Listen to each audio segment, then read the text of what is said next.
શ્રી સમસ્ત ખારવા સમાજ દીવ દ્વારા આજે નવરાત્રિના પ્રથમ દિવસે વિધિવત માતાજીની સ્થાપના કરવામાં આવી।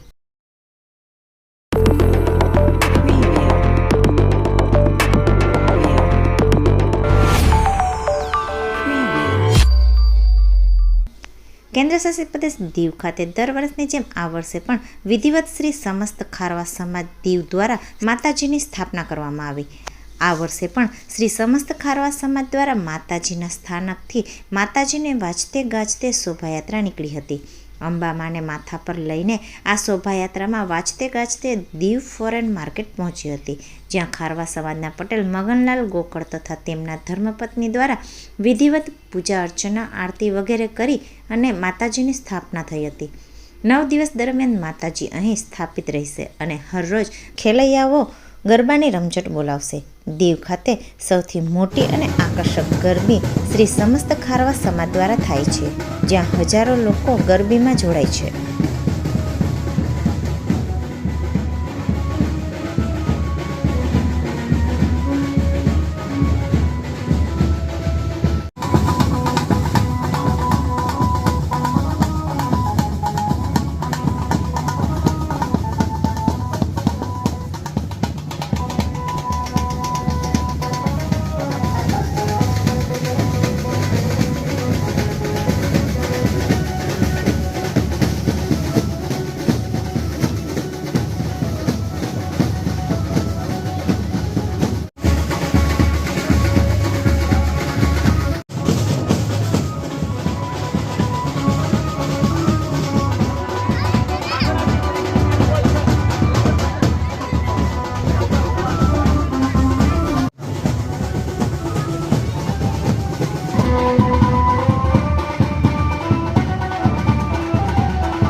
भगवती नव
હું ખારવા સમાજનો પટેલ મગનભાઈ બોલું છું। દર વર્ષની જેમ આ વર્ષે પણ નવરાત્રિનું આયોજન કરવામાં આવેલું છે। અમે માતાજીને અમારા સ્થાનેથી વાજતે ગાતે લઈ આવી અને માતાજીના આંગણમાં લાવ્યા અને ધામધૂમથી સ્થાપના કરી અને આ સ્થાપના અમે લોકો નવરાત્રિનું આયોજન ઘણા વર્ષોથી કરીએ છીએ, તો આ વર્ષે પણ કન્ટિન્યુ ચાલુ જ છે। તો હું ખારવા સમાજનો પટેલ બધાને ભાવભીનું આમંત્રણ આપું છું કે ગરબી રમવા આવે અને ખેલૈયાઓને સાથ આપવા માટે બધા પધારે.